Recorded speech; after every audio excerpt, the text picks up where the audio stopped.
Yesterday,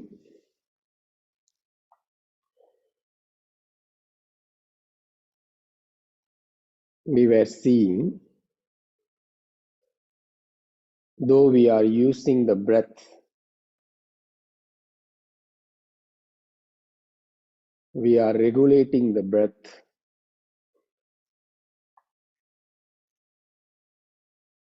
Pranayama is not just breathing exercise.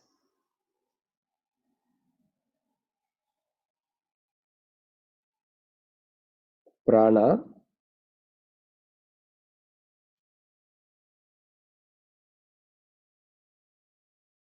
a life force, vital energy.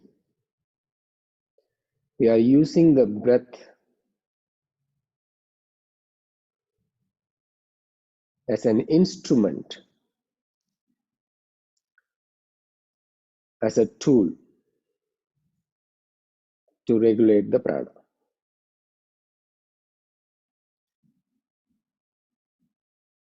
What is pranayama? Regulation of the prana, regulating the prana. That's why we don't limit only the breath.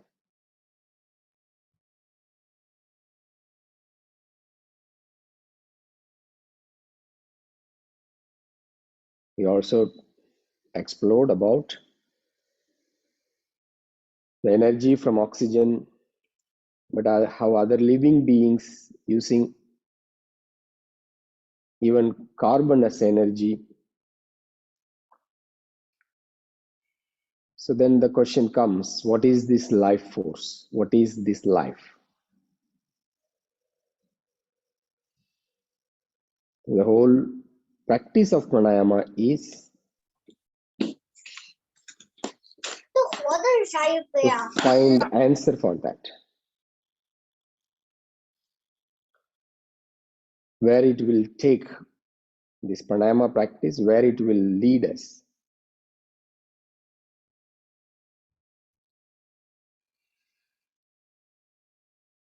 What is life force? What is life? What is the thing with that we are alive?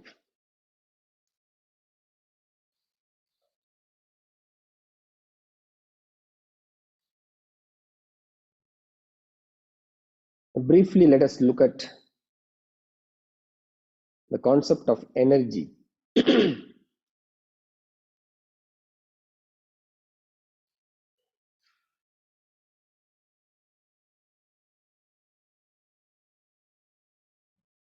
Though we are doing constantly breathing,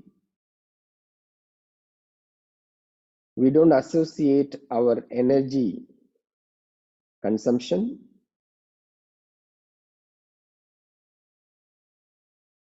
only with the breath. So we do some work and we feel like we lost energy.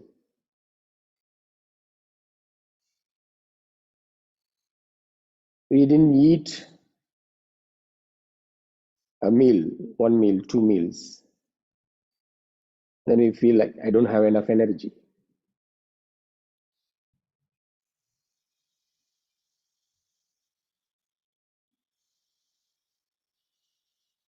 When we think a lot, when you study, or when you work for a project, when you are doing some research, a lot of thinking, not even though it is not a physical activity, but just using your memory, your intelligence, and the thought process. Already we feel we need to eat something, we need to do something else to get energy.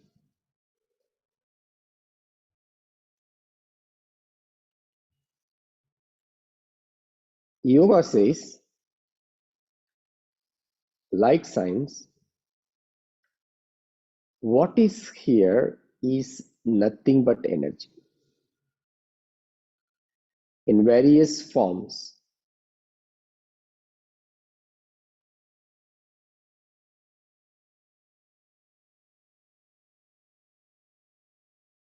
It says this whole universe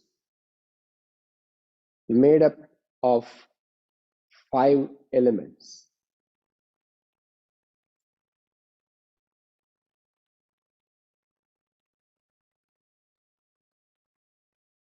Earth, water, fire, air, and the whole space.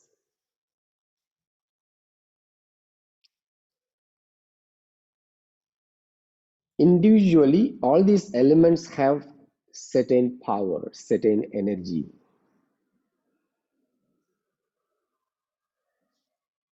Combination of these elements brings certain energy.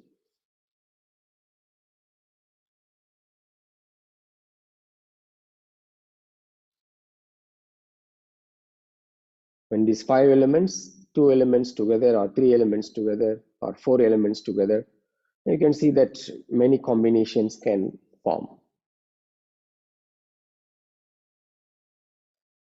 Human beings is made up of all these 5 elements together.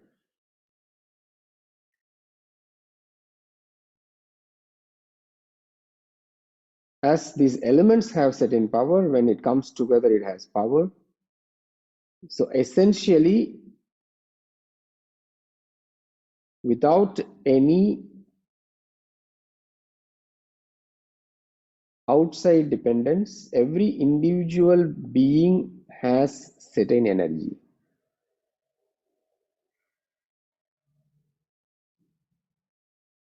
Our general idea, understanding is we get the energy only by food, mainly. Right? That's why we need 3 meals. Not only 3 meals, in between snacks, energy bars. Not only snacks, drinks, we need some drinks, hot chocolates, coffee, tea.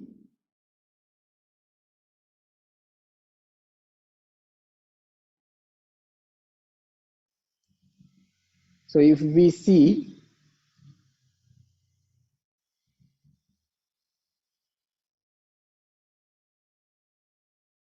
our current lifestyle, we see the food as the main source of our energy, plus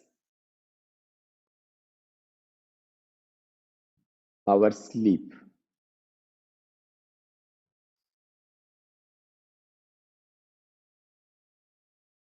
We don't feel any kind of normal condition. We don't feel any energetic condition without eating. So we need to eat. Same way, without sleeping, we don't feel we are energized.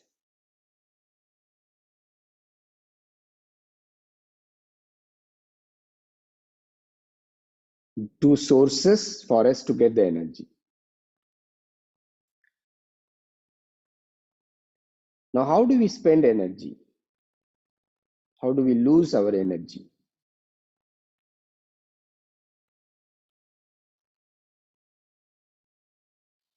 Our human body system is such that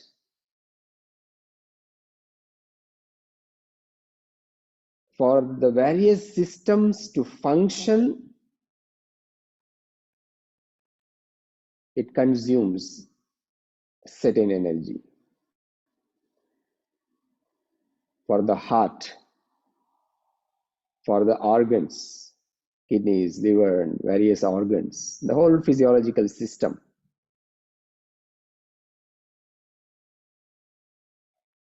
blood circulation, the whole body to function. It consumes certain energy.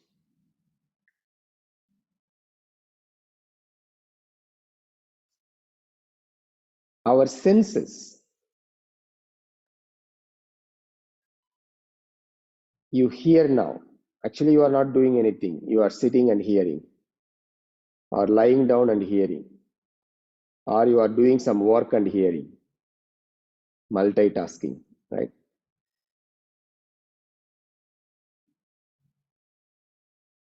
Just this, by hearing, you are receiving, trying to understand, analyzing, thought process,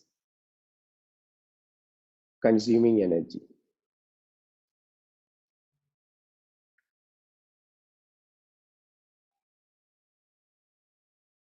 If this hearing is enjoyable,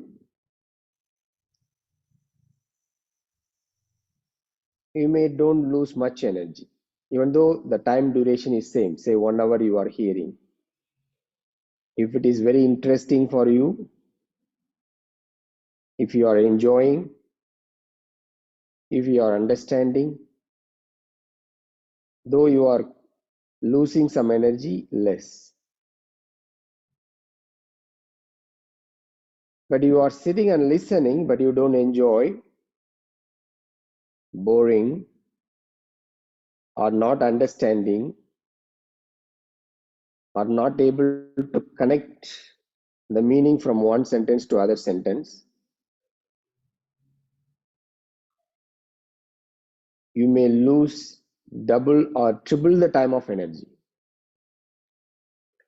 1 hour only you hear, but if you don't enjoy, if you don't understand, but you work hard or you put effort to understand, that 1 hour equivalent to 2 hour, 3 hour, or sometimes even 5 hours of spending hearing. That's why when you hear some of your friends or relatives, when you hear them, if you, some friends, the time passes very easily. They make fun, tell stories, maybe interesting gossips, enjoy very much, time passes. You don't feel that, you lose that much energy. But suppose other friend comes talking philosophy, maybe talking something, the subject you are not interested. You feel like you are simply lost all your energy just by hearing.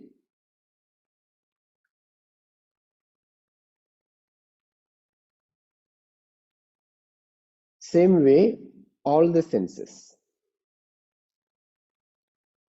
seeing. When you watch a movie, 90 minutes, 2 minutes, 2 hours, 90 minutes or 2 hours.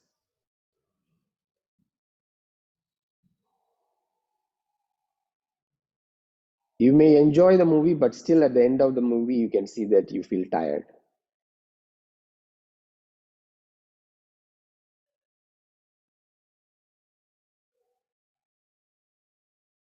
Just by watching. Eyes are, even without blinking, you are looking into.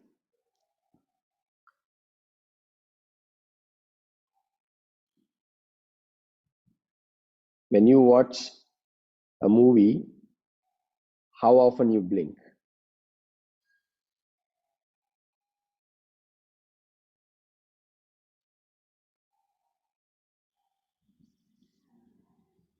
Eyelids closing, opening, blinking. Next time you check. Normal time, blinking the eyes, closing the eyelids and opening is more when you are watching something with a lot of focus.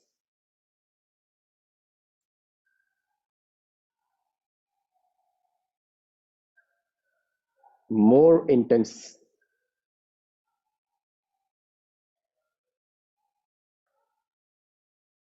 So all our senses,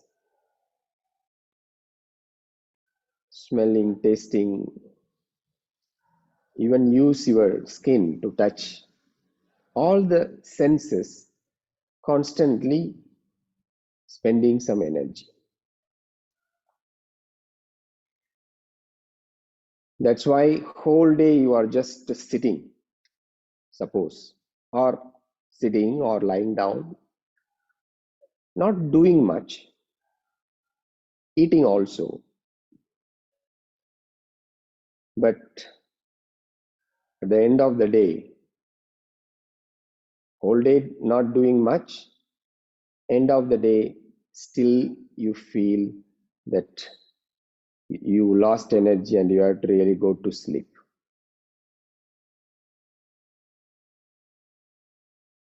Body functioning, senses are consuming energy. The same senses can give energy. When you hear music,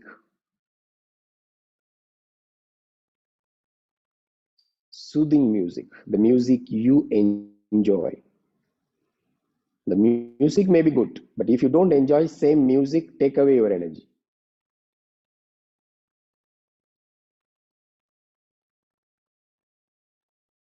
But you enjoy that music, give some energy. But if you do it continuously, even though the music is good, but still you will lose the energy. So this way we can understand through our senses, we not only lose the energy, based on how we use that or how we associated with those senses, activities of those senses, we receive also.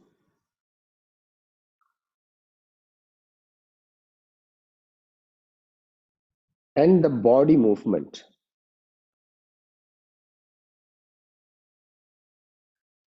Just sitting upright,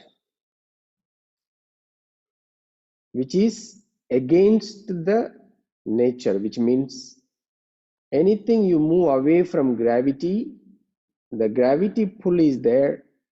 You have to move away from the gravity means you are spending energy. Because you have to keep the spine away from the gravity force.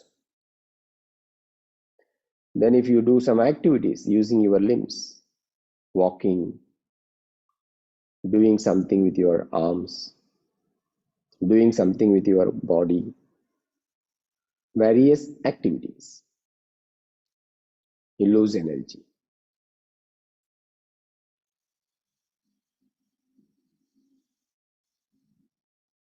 Same way, mind. If you use any faculty of the mind, using the memory, lose the energy. Using the intelligence, lose the energy. Based on that, you do analysis, everything, lose the energy.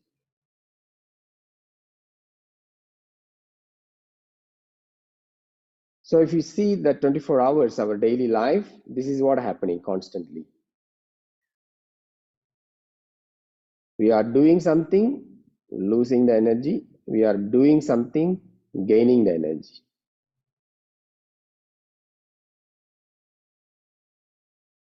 Now here, what is the role of the breath?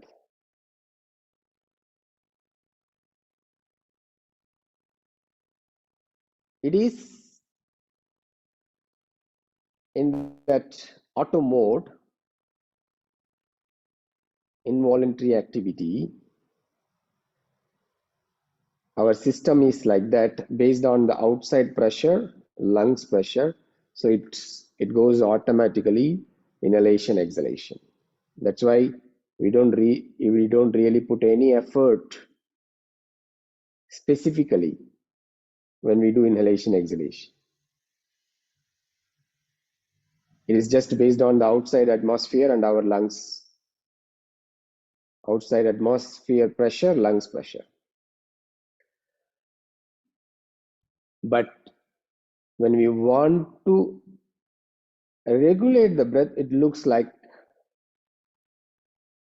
we need to put effort. And you can notice you do for 10 minutes or 15 minutes, especially at the beginning stage, you start to regulate the breath.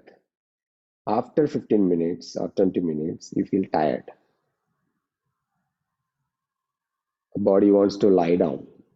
The body wants to relax. Why? Normal breathing, you don't see it, but when you start to regulate it, when you start to change that rhythm.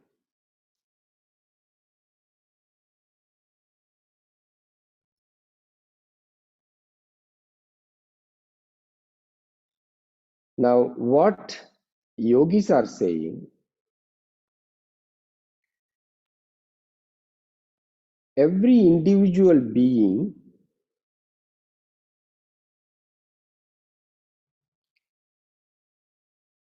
has tremendous sources, tremendous energy, tremendous power within their system, within themselves.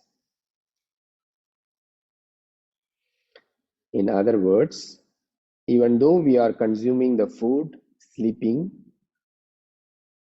resting, we are gaining the energy.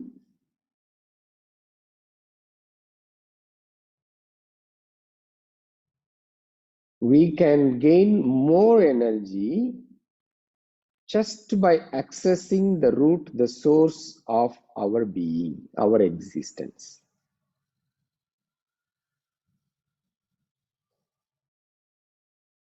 That's what we are experiencing through sleep. Now, when we don't do anything, when we just rest, lying down, sleeping, after a few hours, we feel fully energized. So, where that energy comes from?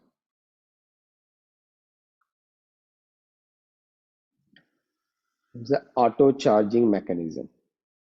When the mind is shut, when the body is resting, basically what is left over is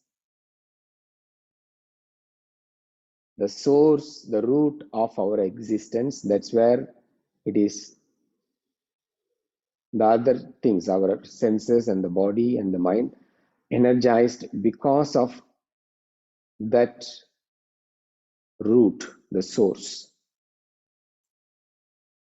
So now what actually we are doing through pranayama, we are trying to reach, access that source point, that energy body.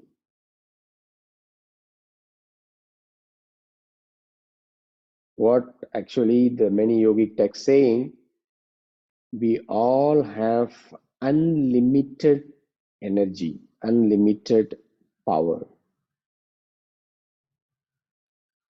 That's why a lot of people try to demonstrate that.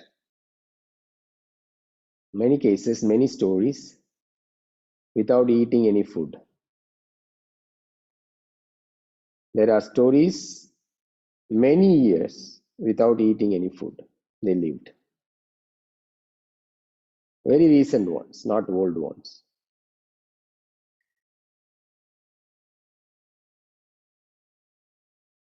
There are stories that certain yogis never sleep. There are other stories they use less time, very few hours. Non-stop activity, but less sleep. But still have the energy. How far it is true? When we practice, when we reach that source, when we are able to know the root through our experience, then we can verify.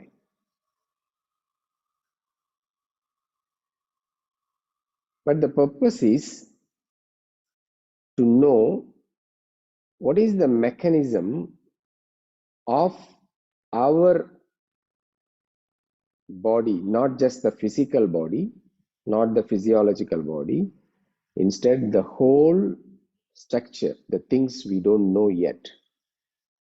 So can we know by this pranayama practice?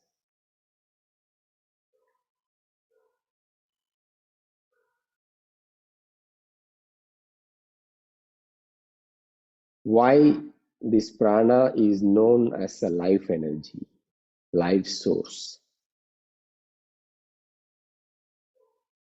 What is life? How it comes, how it goes. That's what we will identify through this pranayama practice.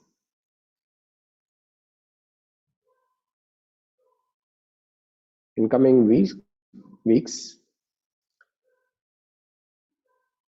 one by one, we will start to analyze what is the respiratory system, what is the limit between the physical, physiological body and this energy body, what is gross level and what is subtle level, and through the practice, how we can experience what we are experiencing during pranayama practice, how we can relate with our daily life, whatever we are doing.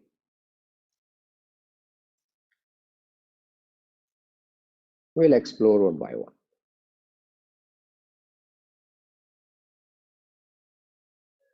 I will continue with few more questions. I'll try to finish the other questions, hopefully.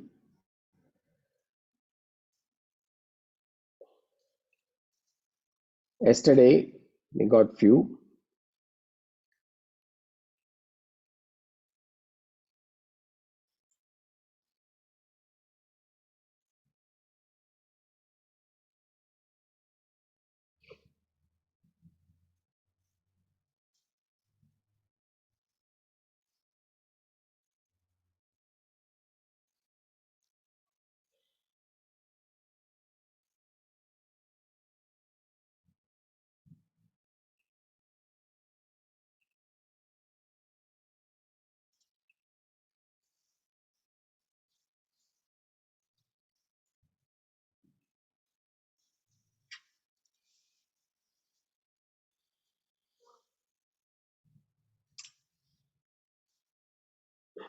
About inhalation to pelvic floor, exhalation to pelvic floor, the root of inhalation, chest, rib cage, abdomen, pelvic floor. Is the root of the exhalation also same? As I explained, it is not the breath is going to your abdomen, okay? I hope you are clear on that. But what is our experience when we do inhalation? The air going through the nostrils and through the windpipe downward, right? I hope that is your experience, right? Everybody's experience, downward. When we do the exhalation, respiratory system process, again, windpipe through the nostrils, outward, upward and outward. Inward and downward is the inhalation, upward, outward is the exhalation.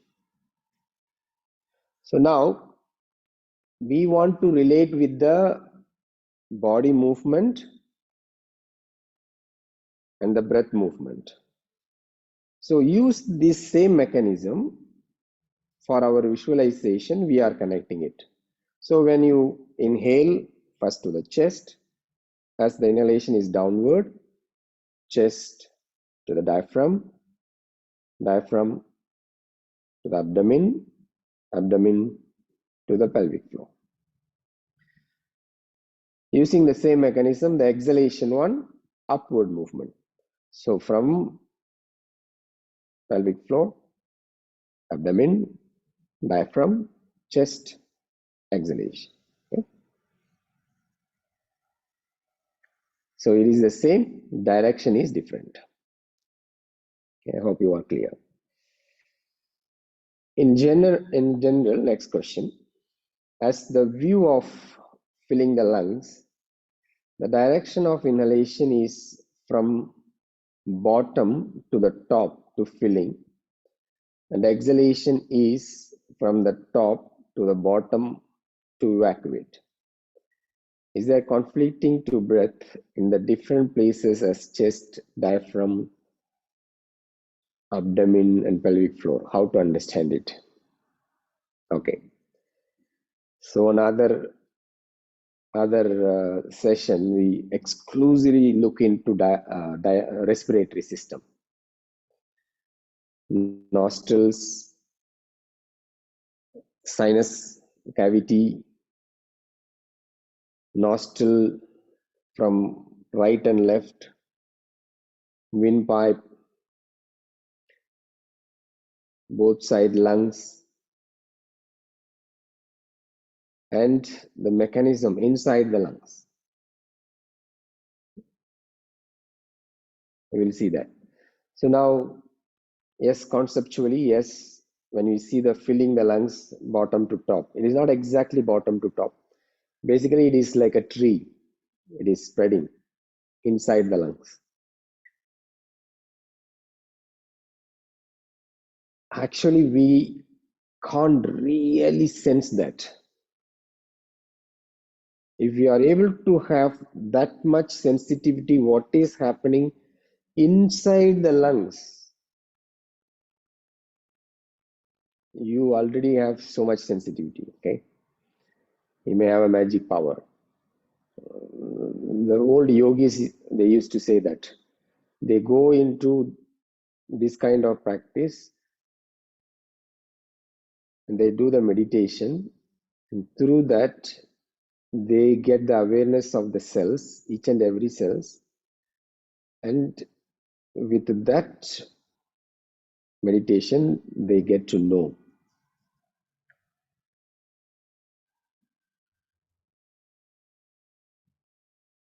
Okay, so we are not going into that direction right now. As I said, you are visualizing here. We are just using the body movement happening. So we want to be more sensitive with our body movement, through that especially with our breath movement. So don't connect with this. Inside the respiratory system, different mechanism.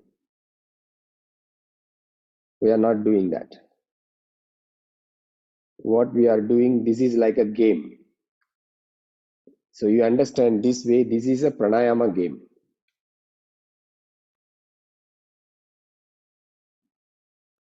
That's why I make it clear, the breath is not really going. We are not working exclusively on the lungs area.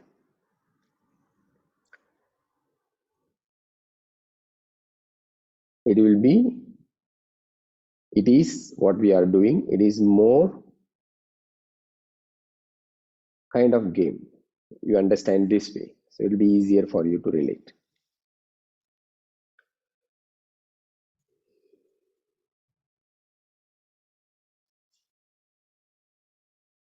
So then As I said, then you will see clear. There is no conflict on that. It's more of relate with the body movement.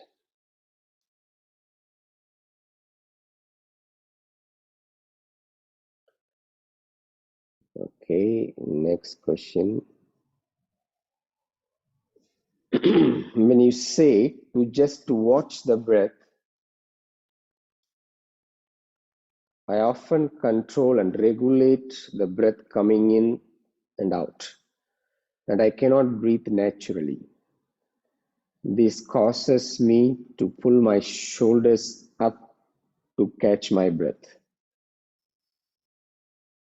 As a result, I have shoulder muscle pain and difficulty in breathing.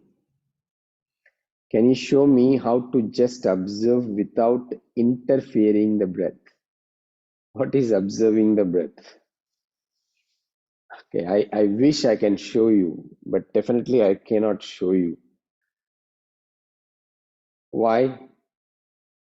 See, this is more of the inner activity, inward activity.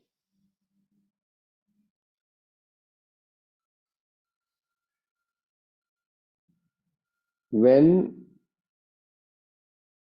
you inhale, that's what I want to observe. This whole idea of doing this is you have to separate the posture, the body movement, and you need to learn to separate the breath movement.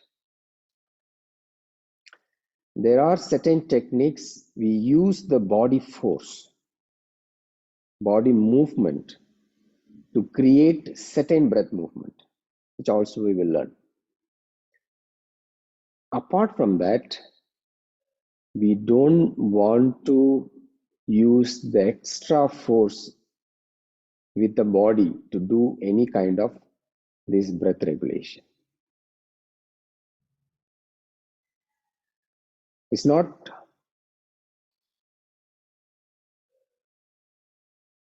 listen carefully, it's not that you totally don't use the body. You sit upright, you have to put effort. You broaden the chest, you have to put the effort. But you will do that within your capacity, whatever you have already. While regulating the prana, breath through breath, you don't tighten, force, that time creating, generating some action with your body to do that. So now when we do, observing the breath is breath entering into the nostrils, passage, windpipe. So you just travel with the breath without doing anything with the body, apart from whatever you can do naturally. Now you have the awareness. What is that? First, you see that you are regulating the breath. Remember, I told, the moment you start to observe the breath, it is no more normal breathing. The length, volume, everything changes when you start to observe the breath. So the inhalation, exhalation, the length, force, everything changes compared to normal breathing. That slight change, allowable, it's fine. But you don't put any effort to lengthen the breath. Then it becomes regulation. That's different. Normal breathing, observing the breath, regulating the breath. So these three different things. Normal breath, say, now you are listening to me, your mind attention to me. I believe, okay? I hope you are not sitting and sleeping. So, as you listen, your attention is to this subject, you are not giving attention to the breath. What is happening that time? Normal breathing. Now, the time I say you are not observing the breath, your mind will say, okay, let's observe the breath. Then you start to observe the breath. That is observation. And the length changes. Normal time, your inhalation, say 4 counts. The moment you start to observe the breath, it may be 5 counts, the length of inhalation.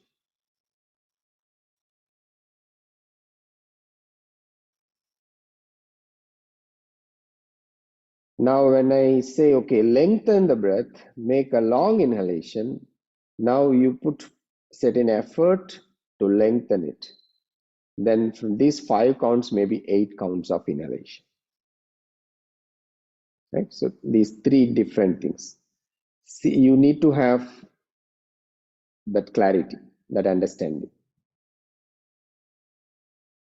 So now, the moment you start to observe the breath, if your shoulder is lifting or you are doing anything with your body, that means you are putting some effort, force. Now you have the awareness, aware of the shoulders. What you have to do, you just need to let go, release it. Don't do anything. Your mind is just a little bit of anxious. Relax the mind. You are just observing. It's like watching the sunrise, watching the full moon,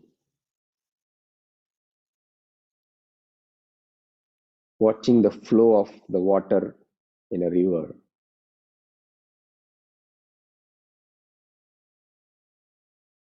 looking at a flower.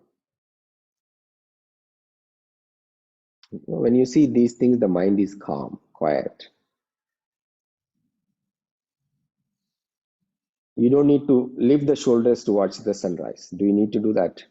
You see that your whole body is getting into a relaxed state. The same way. So that's why we have this option. You lie down and do it. Aware of that observation. No, sitting and doing it. This, you just bring the awareness, it will change. And you are already aware of it. That's good. So you can go to the next step. But don't lift the shoulder until you get the pain, okay? If you feel like you don't have the control, just lie down, relax. You are practicing pranayama to relax, not to get pain. Already we are getting pain in asana practice. Why you trouble yourself in pranayama practice?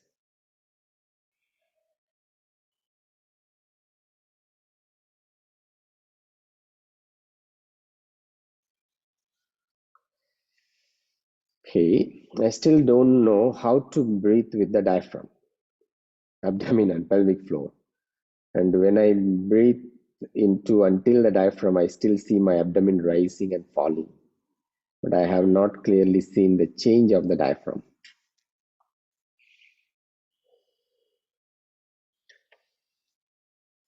Below that rib cage, see how this rib cage, you see the the ribs, it's not ending the straight line. You can see the dome shape. This is the shape for everybody from the sternum bone. Then this rib cage going this direction.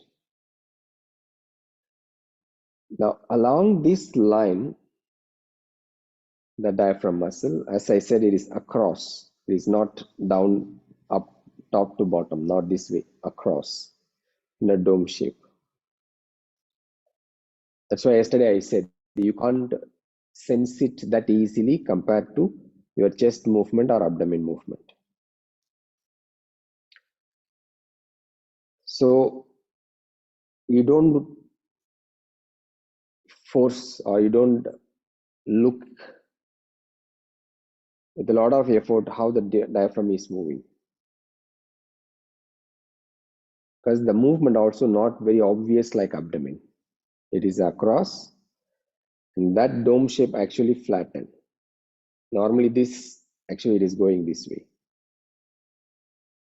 What I suggest, go online. There are animation anatomical videos. You look into that, how the diaphragm is moving with the inhalation exhalation. Then you are aware when you do the inhalation. Very, very subtle way only you can relate, you can experience. Not obvious like abdomen movement. Also, if you don't look at your diaphragm movement, if you focus on abdomen, obviously you will see abdomen more. You can't really relate the diaphragm movement. So it is subtle, just be aware of it. It's again, it is more of visualization of the breath flow. You don't struggle much on that. Okay, next question. When I inhale into until my belly, I find that my shoulders often go up and my inhalation can only go to the chest, not down to the abdomen. Please tell me the correct way of inhaling into until the diaphragm and the abdomen so that I don't pull my shoulders up and lose my breath. One thing what you can do, if you have whoever lifting the shoulder, feeling any strain on the shoulder, you take the arms behind.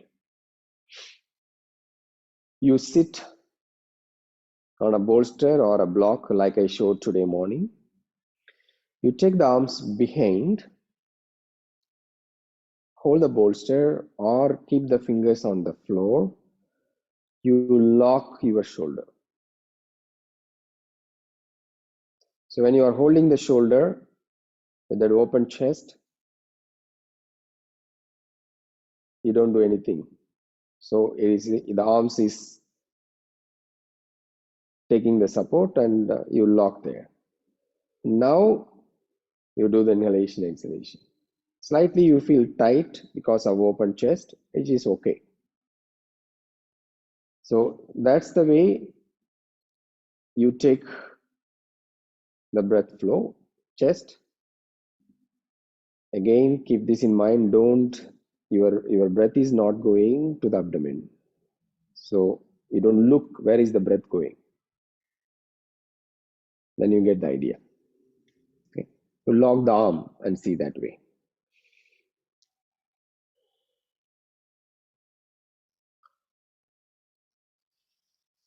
When I inhale into until the pelvic floor, do I open the anus? And when I exhale, I have to contract the anus.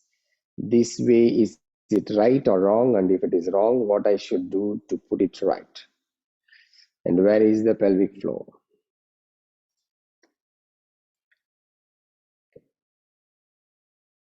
Anus lifting, anus sphincter lifting is the different work. It's a different mudra. It relates with the different bandha. Don't do that. Neither you are using the buttocks muscles, buttocks area, nor you are doing anything with anus area. Passive. Okay. Now, where is the pelvic floor muscles? Now you say already lifting the anus, contracting, right? Just above that. Just above that. In fact, you are using the pelvic floor muscles to do anything with the anus. Now, when we say inhale until the pelvic floor, we want to see the response or reaction of that area. We don't want to do anything there. See the difference.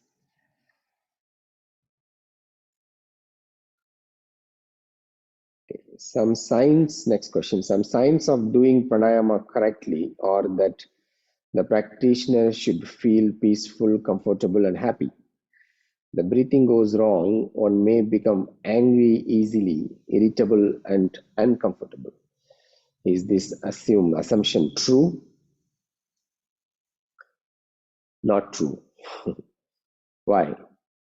You can do wrong pranayama, still you can be happy. You can do right pranayama, still you can get angry. Why? First, it's about the mind. You may be even in samadhi, okay? Not only pranayama.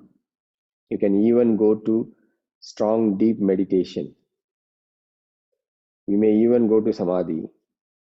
You come out of samadhi, your mind activated, and the mind has a lot of divisions, good and bad, right and wrong.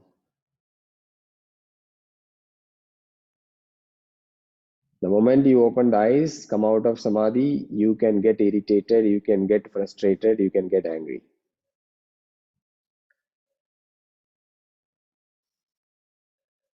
Though we say, right, long breath, bring peace, calmness, but not only long breath.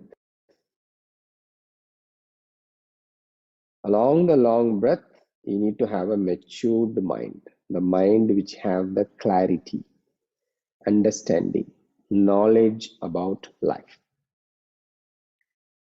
So our emotions more related with the mind, our body, our breath and senses is responding to that, reacting to that.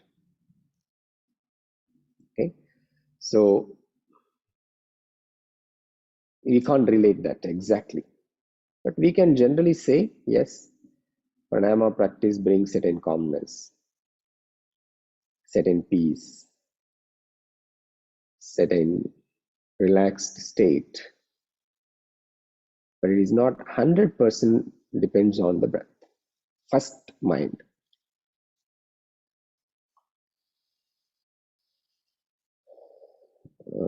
Okay.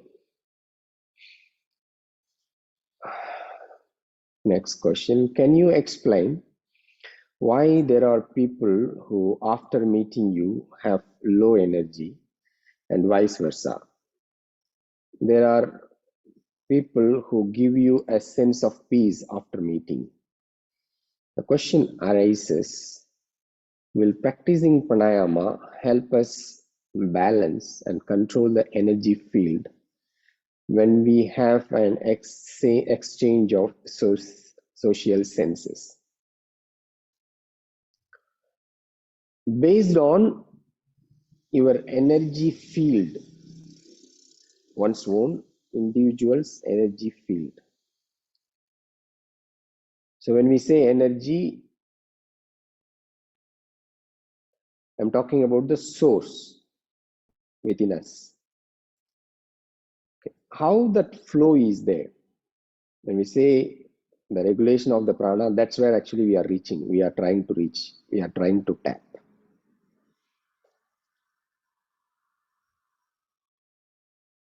So when that flow is there and the energy centers have that flow, have that opening, then individual beings, individual persons, relationship or the connection with others have certain impact, which includes your mind. If you don't have jealousy, you don't have any hatred, you don't have desire, you know, cravings. On top of that, you feel good about others. It's not about you. Anybody around you, you don't see them as a threat. You don't have any judgment about it, about them. And you easily let go, share things, and you love, you accept others. That mindset changes the mechanism, the flow of the energy. Then your mind is calm.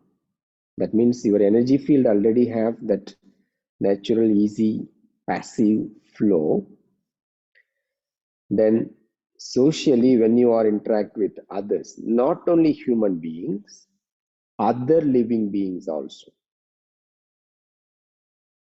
even plants, trees, animals,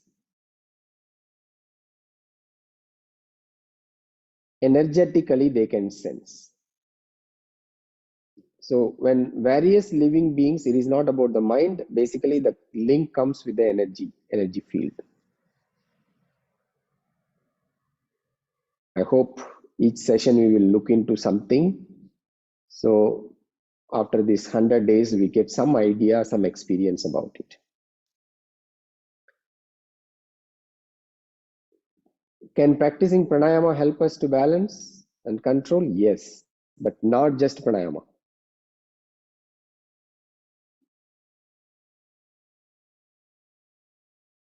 Pranayama is just now one tool, one instrument, or one source. What is really ruling? What is really overpowering? Our mind.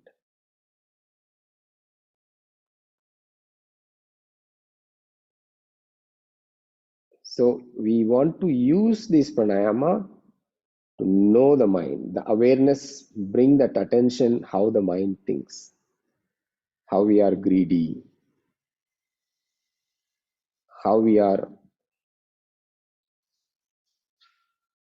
accepting somebody, not accepting somebody.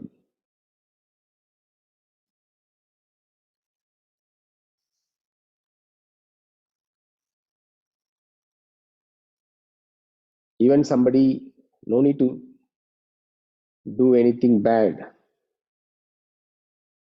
But if they don't have good opinion about you, our mind will not have a good connection with them.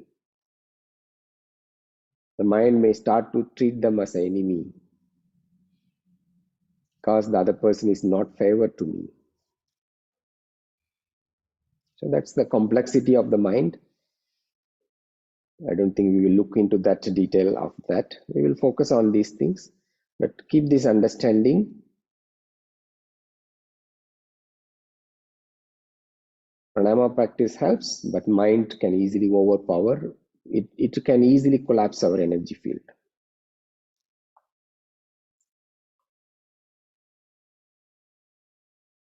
Okay.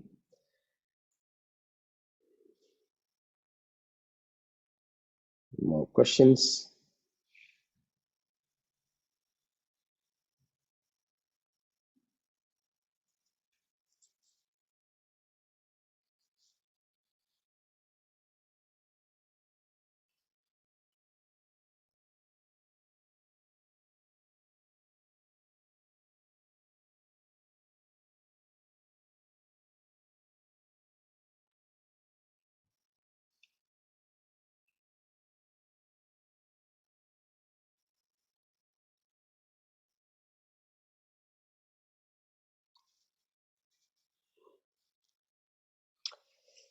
These days, it goes to my head.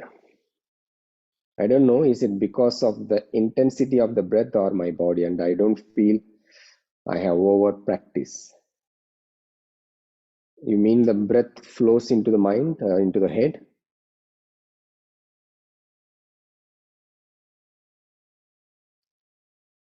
These days it goes to the mind, it goes to my head. Is it the breath goes to my head? I don't know, is it because of the intensity of the breath? or my body. I don't feel I have over practiced. I assume if it is a breath, no, it will not, or it should not.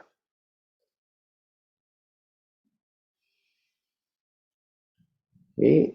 Next question. When I practice, I feel hot on my back and make efforts unconsciously. Sometimes I will bite my teeth.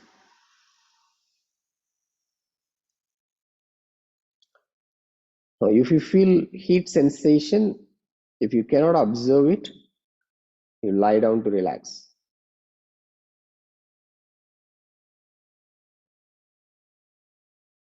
And you are aware you are biting the teeth, you are gritting the teeth.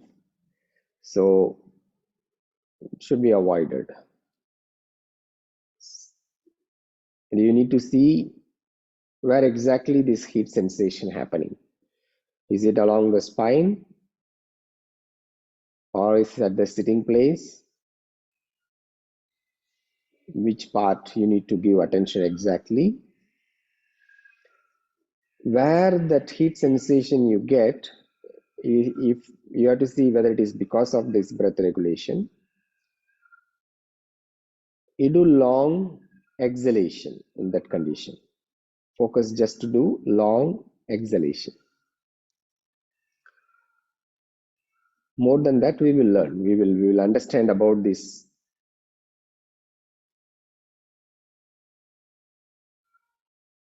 hot and cold movements, energy, sensation. We will look into that. But the moment you see that you are losing the control, don't do it. But you are saying unconsciously you are doing. But I want you to take the attention, the awareness to the heat sensation place. The moment you start, then stop it. In this morning practice, next question. In this morning practice, I still feeling there is sweating and hotness in the whole body, especially abdomen. I think yesterday we saw this question.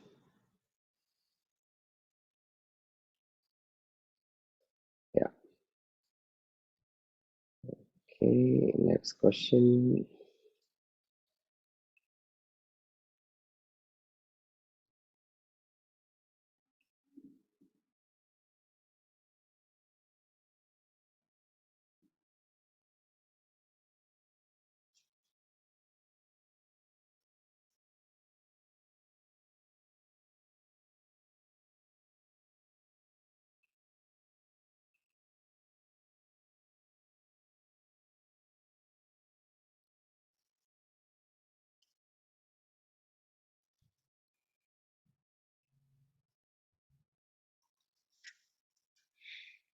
Okay, next question. Said not using body to breath, but let the breath flow naturally. But once mind is there, body will participate automatically and to make breath more deeper. Every time when finished one round like this, there will have a sweating on the head and the hotness in the body. But if without the guidance of this idea, breath become weak, cannot flow at all, what do I need to do? That's why we are straight away, instead of going into any pranayama technique, we are practicing this way first. You need to have the capacity to separate the body movement and breath movement. As we go into various techniques, if you are keep using the body, the other techniques can bring damage to your systems. Why every book, every master saying without enough asana practice, don't go into pranayama? Yes, you need to have the capacity for the body control to separate the action, movement of the body and the breath.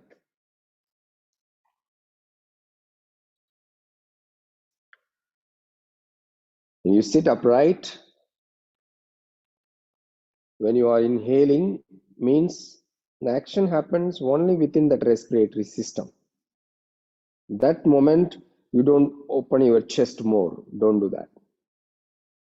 That moment, you don't tighten the abdomen muscle. That moment, you don't force to lift the trunk or the back muscles or the spine. It changes the whole rhythm of breath flow, regulation of the breath. So first you need to have the awareness. Now you have the awareness, the body is taking part. So what you have to do? Through the practice, keep the body in the passive state. Separate the breath flow.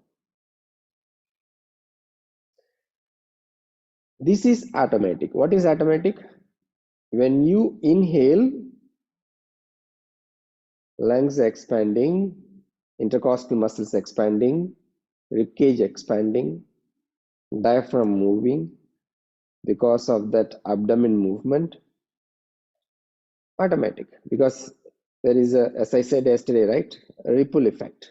You do one action, it brings other action.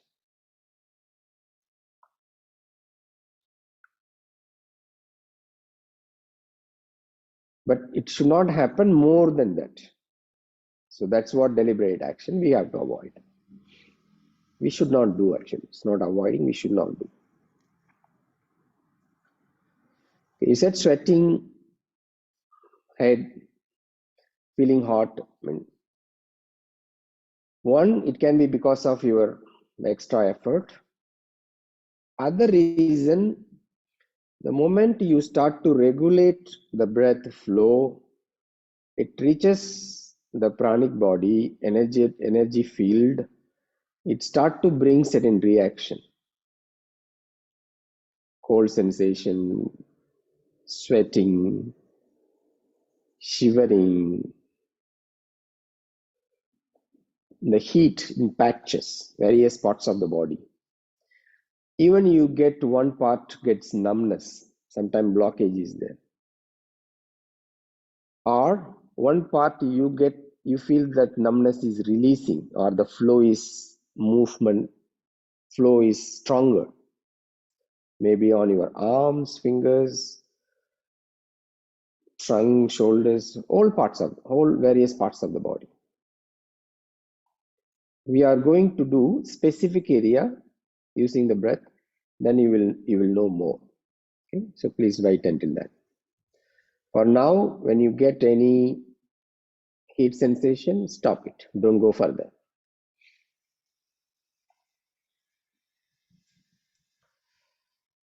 Next question. Today's process, right point finger, index finger, and middle finger feeling numbness. Okay, this will change. As I said, you will get different sensation. So we will also do some mudra, also position of the shoulders and the arms. Through that we will approach different way. That will change. Next question. I don't feel calmness yesterday and today as the last few days in my practice. Is it normal? If normal, would you please tell us why? Okay, if you don't feel calmness, can be various reasons, okay? I can tell only if I stay with you. I have to monitor your mind first to know where it comes from. It may come from your spouse. It may come from your children. It may come from your office. It may come from your neighbor. It may even come from your pet. It may come even from your teacher. various possibilities. Okay, so I cannot say why.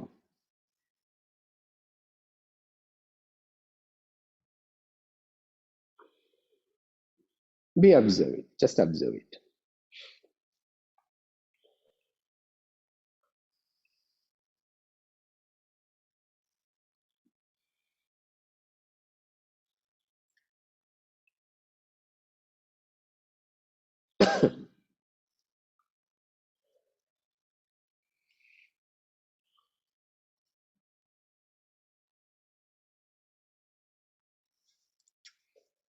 After pranayama, how long time can take, how long later can take food? How? Don't eat immediately.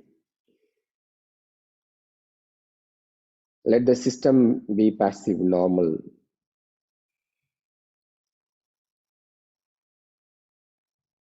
First, if you do long practice, 30 minutes, 40 minutes like this, you give at least 10-15 minutes in a relaxation pose. Relax, come up. Then you can have something liquid, few sips. Then wait for a while, then you can eat. Obviously, you may not eat heavy food, light meal. That's fine. So we can, generally we can say 30 minutes.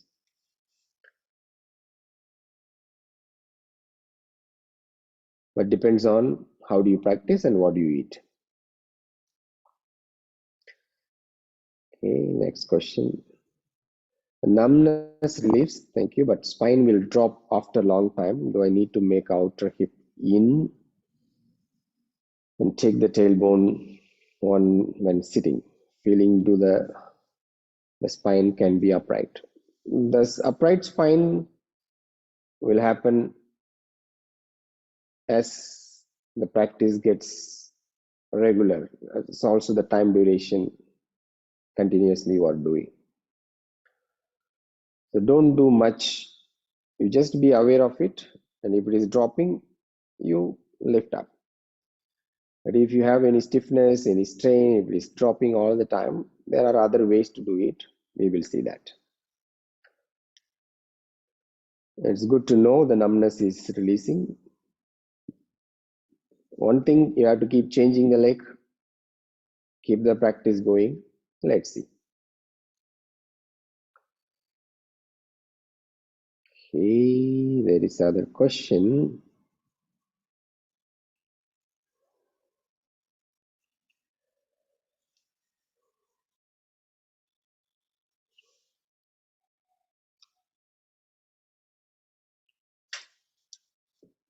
After joining pranayama practice at 6 a.m., I feel very sleepy, tired, and don't want to do my asana practice afterwards. Should I wake up even earlier, say 4 a.m., to do asana practice? Or I do asana practice at 6 a.m. and later the pranayama practice with videos? I want to keep my daily asana practice in the morning. I usually practice at 6:30. A short breathing and meditation before.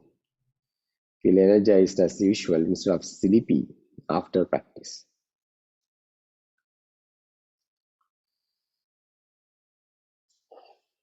Hey, this is a common phenomenon with this kind of condition. A lot of people will face.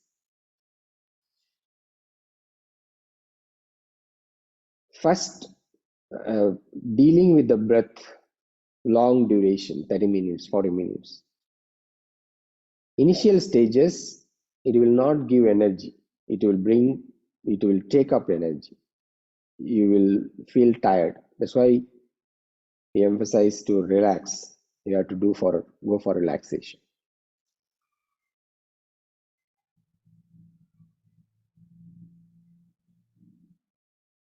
Also,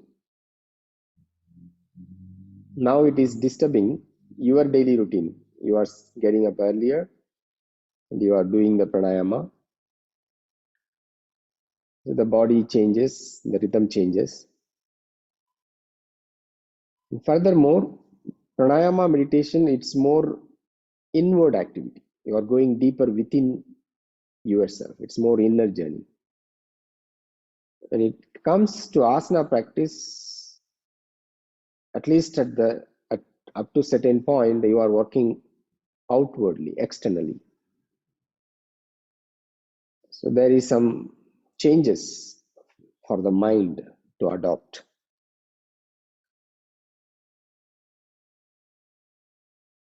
If you sleep well, if you get up earlier,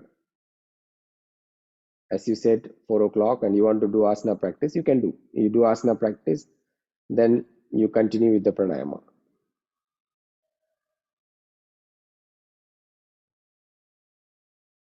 But in order to get up earlier and do the practice, see that you are going to sleep earlier. That means between 9:30 you should go to sleep. Maximum 10. Before 10.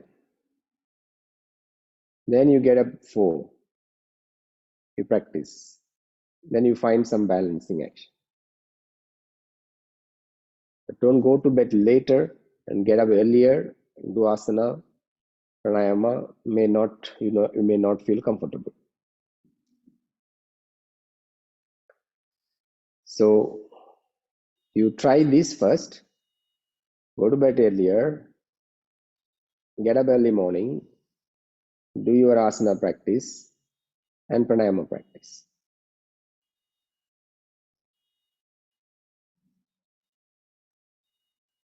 I can give one more suggestion, which is you can do the meditation first, say 5 or 5:15, half an hour or 45 minutes. Then you do pranayama. After pranayama, after relaxation, you start with the passive stretching postures. Then slowly you get into your sequence, whatever you are practicing. That's the way also you can adopt, you can change, provided you have enough time.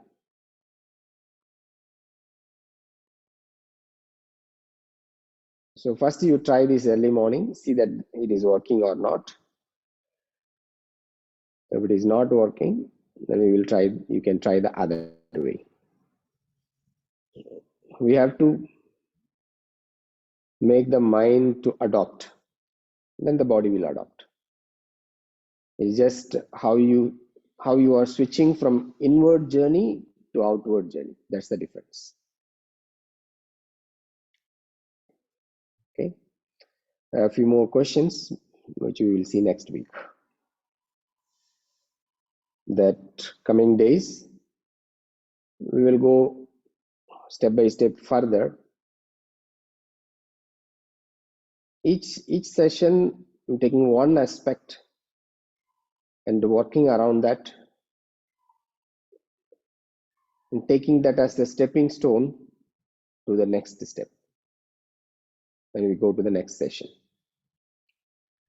And if you continuously follow, carefully observe and practice,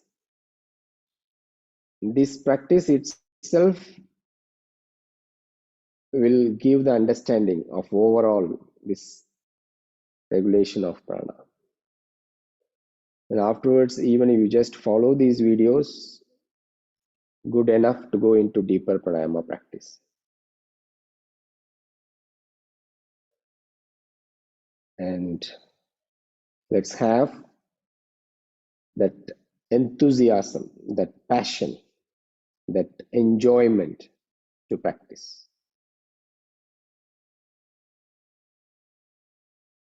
See you tomorrow. Sleep well, rest well, sleep without any dream. Namaste. Thank you.